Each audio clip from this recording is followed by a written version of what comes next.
matins se suivent et se ressemblent. Je vais encore préparer du pamplemousse. Je pense que ce soir j'ai ramassé quelques-uns pour demain parce que la nuit c'est galère de les récupérer.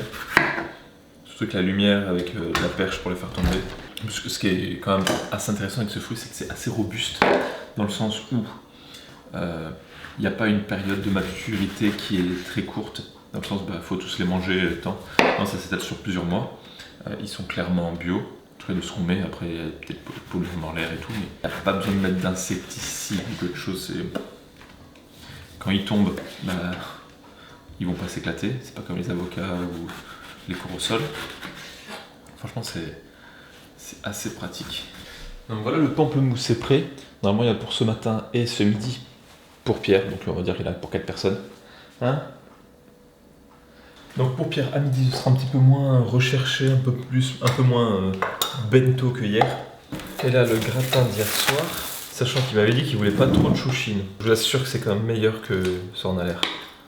Par contre, je vais pas appeler ça lasagne, je vais peut-être appeler ça gratin. Et voilà. Voilà, le pain que j'ai mis toute la nuit au frigo, il a pas tellement gonflé. Je pense qu'il est vraiment froid. Et il y a une petite croûte qui s'est formée, donc je vais le retravailler un petit peu. Et on va le mettre dans une atmosphère un peu plus chaude. Putain, j'ai mis un linge humide, il aurait pas dû croûter comme ça. Bon, peut-être trop près du fond du frigo. Donc ce matin, pour moi, pas de pamplemousse, mais du fruit de la passion. Ça, par contre, le fruit de la passion, c'est vraiment gratuit, quoi. Il y a 10 ans, on a acheté un fruit de la passion, on l'a planté, quoi, non? Non, même pas. Même pas? Il est venu tout seul? Ouais, c'est les oiseaux. Voilà, et après ça se replante. Donc là, moi, tous les matins, je m'en tiens à flocons d'avoine, fruits, eau. Hein. D'autres ont besoin apparemment d'un thé et ou d'un café. Quand on parle de faible volonté psychologique, voilà. Je suis l'exemple type. Parfaitement.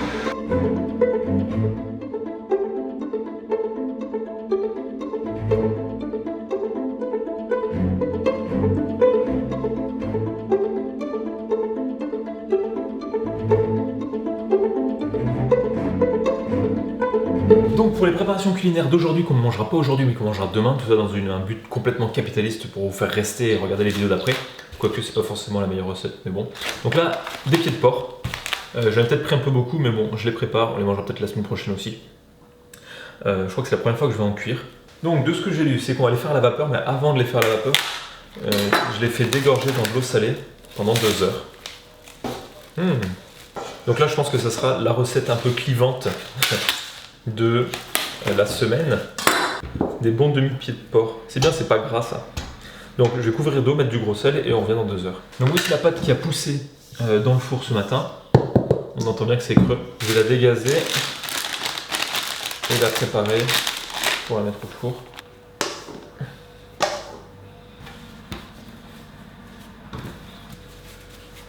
Je vais reposer le pain pour qu'il pousse une deuxième fois. Et comme ça, quand il aura bien poussé, je pourrai le retourner dans la marmite qui sera chaude. Et ce que je vais faire, c'est que je vais mettre un petit peu de coco râpé au fond pour que ce soit au-dessus du pain. Bon, au pire, si c'est pas bon, on l'enlèvera. Si c'est bon, ça donnera un peu de goût. Là-dedans, on recouvre avec le torchon et on relaisse pousser au moins 1 heure ou 2. Donc après pas mal de temps dans de l'eau salée, les petits porcs, on va les faire cuire à la vapeur pour essayer qu'ils restent à peu près entiers et pas bouillis. En plus, ce qui est bien, c'est que aussi l'excédent de gras ira dans le fond de la marmite. Voilà, tout est bon au cochon. Il reste à faire la petite sauce, le petit bouillon en dessous. Je vais mettre un petit peu de romarin du jardin, ça reste gratuit. De l'oignon, des feuilles de combava, du gingembre. Ça au-dessus, on ferme et on fait bouillir au moins, je sais pas, 1h30, 2 heures. Donc là, ça va être le moment de faire cuire le pain. On a la pâte, je vais sortir la marmite qui était au four pendant le préchauffage. Donc il doit être à 250 degrés, comme le four. Et là, on va essayer de tout balancer rapidement dedans. Ah. Sigil a eu la mauvaise idée de mettre du papier sulfurisé.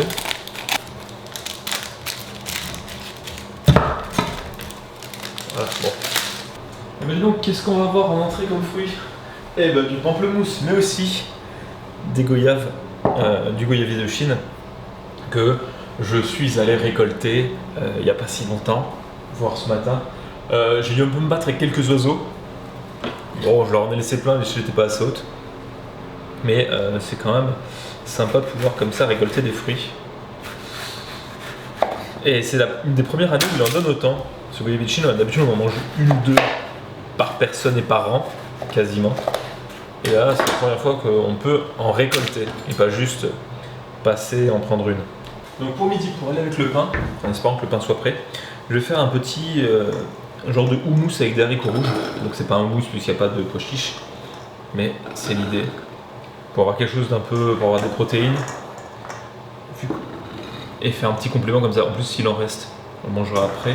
Je regarde un petit peu pour éventuellement autre chose. Un petit peu de persil du jardin, un peu de menthe du jardin, un petit peu d'eau et on mixe tout ça.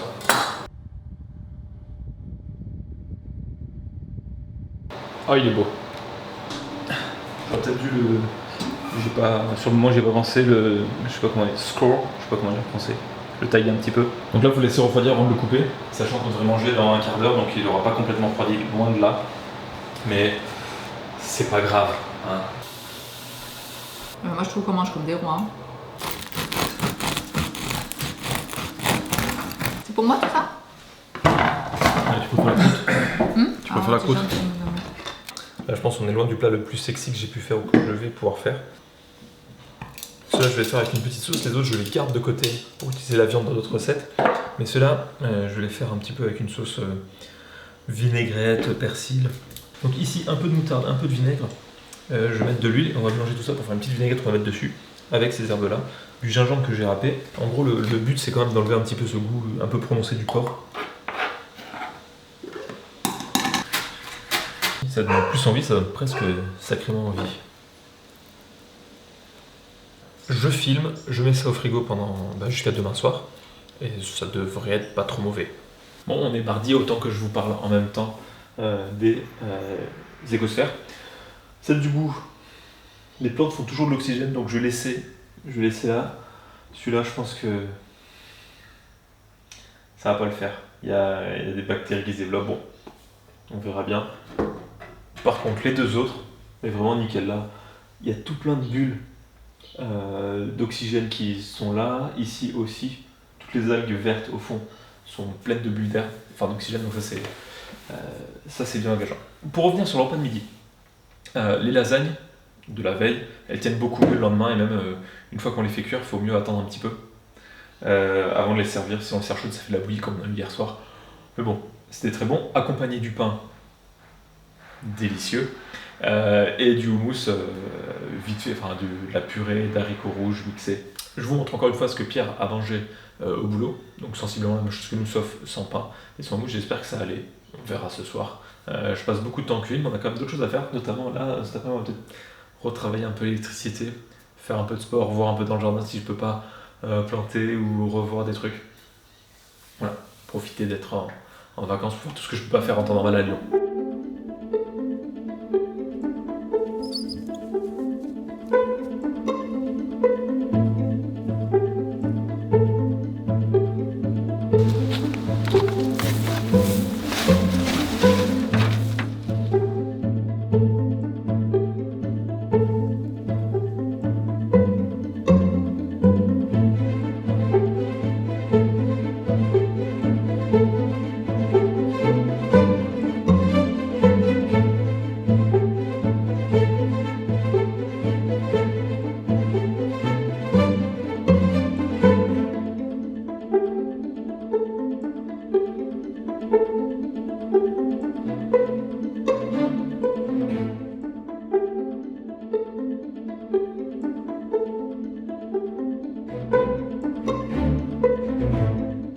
Pour ce soir, on va faire des pâtes fraîches et on peut les faire très simplement juste avec de la farine et de l'eau, de la semoule et de l'eau principalement. Hein. Donc j'en ai déjà fait il y a un certain temps. Je me suis dit, vu qu'on a des œufs, on va le faire avec. Un œuf par 100 g de farine, sachant que les œufs sont peut-être un peu plus petits, ça sera un peu plus. Je rajouterai peut-être un petit peu d'eau pour compenser, mais ça pourra avoir une idée. Vu qu'on est 3, je me dis 100 g par personne, ça devrait aller. 100 g de farine. Après ça gonfle, il y a de la sauce. Bon, je vais en faire un peu plus parce que... Allez, je vais mettre 350, un petit peu de sel. Et là, il faudra sûrement un petit peu d'eau à côté. Là, il y a le frigo qui fait le congélateur qui fait peut-être du bruit, c'est parce qu'on a dû couper l'électricité pendant un moment, donc je sais pas si ça s'entend. Il y a eu des travaux à faire, des gens qui sont venus, maçons plus ou moins, électriciens, mais plutôt moins que plus, faire des travaux. Donc il fallait reprendre quelques petites choses qui n'étaient pas forcément adaptées, voire aux normes, voire utiles, voire nécessaires, voire... Voilà. Normalement la pâte à pâte c'est très sec normalement. Et maintenant il faut bien pétrir pour avoir une pâte lisse qu'on laissera reposer. Donc là il est 16h quelque chose. On mangera vers 18h, mais le temps de façonner, de laisser reposer, façonner les pâtes, laisser un petit peu sécher. Pour ce soir, eh ben, on va faire une sauce pour les pâtes. Donc là j'ai la pâte, elle est en train de reposer. On voit qu'elle est devenue déjà beaucoup plus souple. Je l'ai un peu repétrie, mis dans un film plastique pour éviter qu'elle sèche. On laisse à température ambiante. Voilà, et là on va faire une petite sauce bolognaise. En gros, on prend tout ça, on découpe, et ça devrait être bon. Et voilà, si la cuisine pouvait se faire aussi rapidement, ce serait pratique. Bref, il n'y a plus qu'à aller faire cuire tout ça. Un peu de verdure. Là, c'est quasiment que de l'eau le chouchine. Ça apporte des fibres, c'est des légumes verts, c'est sympa, c'est pas cher. Ça se marie avec beaucoup de choses. Donc voilà, je viens juste d'ajouter la sauce tomate et j'ai oublié d'appuyer sur enregistrer. Donc bon, au pire, voir un pot de sauce tomate qui se met dedans, c'est pas trop grave. Bref, ce que je disais, c'est que cette sauce c'est quasiment la même que celle que j'ai faite hier pour les lasagnes. Et donc j'aurais pu en préparer en plus grande quantité. Et ça aurait été prêt aussi pour ce soir, on aurait gagné du temps et on aurait passé moins de temps en cuisine. Du moment où ça ne dérange pas, j'ai le temps. Voilà, sinon il n'y a pas trop d'autres raisons pour faire comme ça. Donc là il est quoi? Il est 17h30. Si on mange à 19h, je vais pas laisser mijoter ça pendant 1h30, donc là je vais éteindre le feu, faire un peu de sport, un peu, pas trop, faut pas pousser. Et après je façonne les pâtes. Donc voilà, donc pendant que la sauce est en train de cuire, je vais faire les pâtes. Donc normalement c'est tout bête. Il y a juste à aplatir ça de manière très fine et couper en lanières. Que je vais faire des tagliatelles, c'est beaucoup plus simple que la plupart des autres types de pâtes. Je vais le faire en 2 fois. Bon, elle se rétracte encore un peu, peut-être que j'aurais dû la laisser reposer plus longtemps, mais bon, plus finement possible. Ce qui est bien, c'est qu'après avoir fait les jambes en mode cardio sur le vélo elliptique, là je me fais les bras, mais vraiment.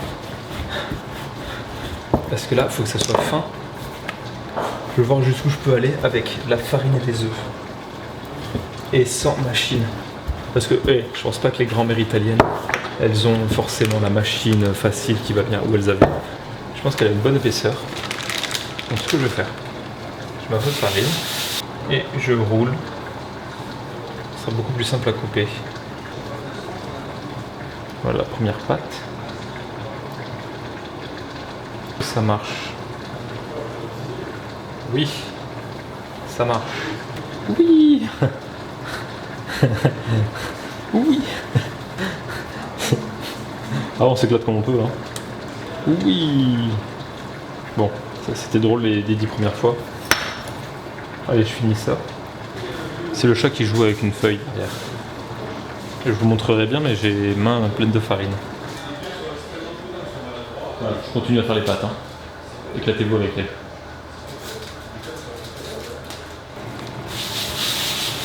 Il y a moyen que j'ai prévu un peu beaucoup pour 3 personnes. J'ai peur qu'en mettant tout, ça baisse trop la température de l'eau et que ça cuise moins bien.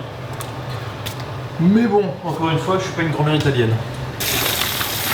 Je me sers en premier pour la vidéo. Il est très bon ça, bouquin. Jour 3. Fini. Plutôt sur une bonne note, ces pâtes, franchement, mais genre... Je sais pas s'il y avait des planètes alignées ou quoi, mais les pâtes étaient super bonnes. J'avais réussi à étaler la pâte assez finement. Enfin, c'était la sauce un poil salée. Pierre-Luc n'a pas tout fini, donc il en apportera demain midi. On lui fera un petit quelque chose, je lui ferai un petit quelque chose de plus. Voilà. Mais il y avait pour 4 personnes. Jusque-là, bon, après, ils auraient été difficiles de pas aimer, surtout qu'il y a tout qui est plus ou moins préparé comme il faut. Mais ils sont plutôt agréablement surpris, même moi aussi, de ce qu'on peut faire avec pas énorme budget, même si encore une fois les fruits n'ont pas tous été comptés parce que présents dans le jardin, tout ça. Mais voilà, Je sais pas du tout les retours qu'il y a eu sur les 2 premières vidéos vu que je filme ça une semaine avant la publication. Mais en tout cas, pour l'instant, pas de manque particulier de sucre, de quoi que ce soit. Bon après, dans ce que j'ai l'habitude, mais pareil pour les autres. C'est pas non plus comme s'il y avait des problèmes. Je pense que nutritionnellement, vu ce qu'on mange, il y a à peu près de tout en quantité raisonnable, voire très correcte. Les petits fruits ici et là qu'on découvre au gré de pérégrination dans le jardin, c'est toujours sympa. Et comme disait l'autre, je sais plus qui c'est, il y a 2 moments pour planter un arbre. Soit il y a 20 ans, soit aujourd'hui. Et bien finalement, il y a 20 ans, c'est pas mal parce qu'on a plein de fruits. Et ben aussi, parce qu'on a un jardin, sur un balcon, tu peux te planter il y a 20 ans que ça n'aura pas fait tellement plus. Mais bon. Voilà. Sur ce, la Casa des Papel, c'est pas mal. La 3e partie, les 2 premiers épisodes sont bien. Voilà. Merci beaucoup et moi je vous dis à demain.